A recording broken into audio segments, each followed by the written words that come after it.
So ayan mga para, magandang tanghali. Magre-ready tayo sa mga gamit natin. May pupuntahan tayong pinuntahan ako dito, mag-harvest ng bangos.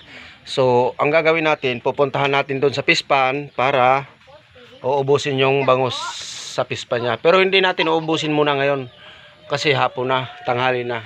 Buti sana kung kanina, pupuntahan po muna natin. Kung ilang kilo lang ang kukunin natin, i-ready natin yung mga gamit natin, mga balde. Para mano. At saka mga timbangan mga par. Okay. Kaya pupuntahan muna natin sa pispan. So mga par, pupunta tayo sa pispan. Kaya kailangan natin puntahan mga par.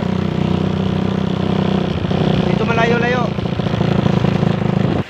So ayan mga par, igigilid muna natin yung natin.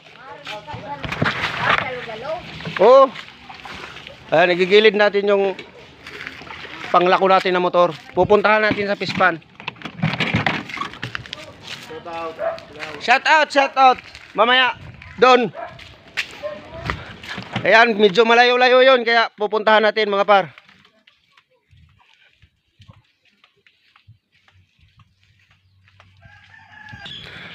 Yan dyan, sa gilid ng mga na yan. Niyugan. Diyan tayo pupunta mga par. Pupuntahan natin. May sumama sa atin, manunood daw ng pag-harvest.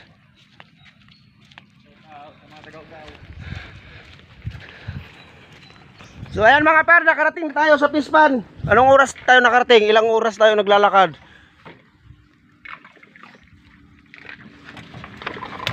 Mag-alas 12 na pala. Alas 12 na ngayon. Sobra. Mahigit alas 12 na. Kaya nandito na tayo sa pispan.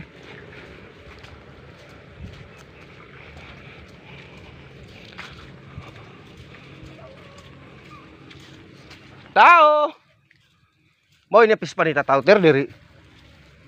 Ha? Malindiri ini mau.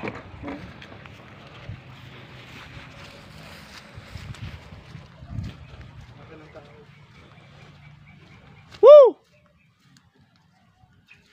Pupuntahan muna natin sa kabila. At nasa gitna na tayo ng pispan mga par. Kaya pupuntahan natin doon sa kubo. Ayan. May dalawa akong kasama.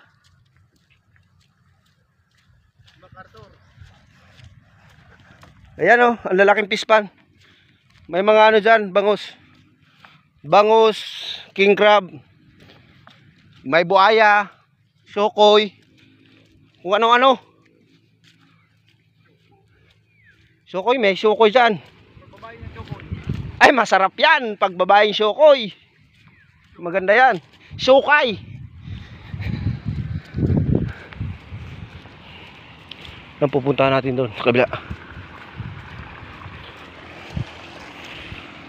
Mga pare, ikakat ko na lang kasi mag-upload ako sa reels ko. At saka mag-shoutout tayo mamaya.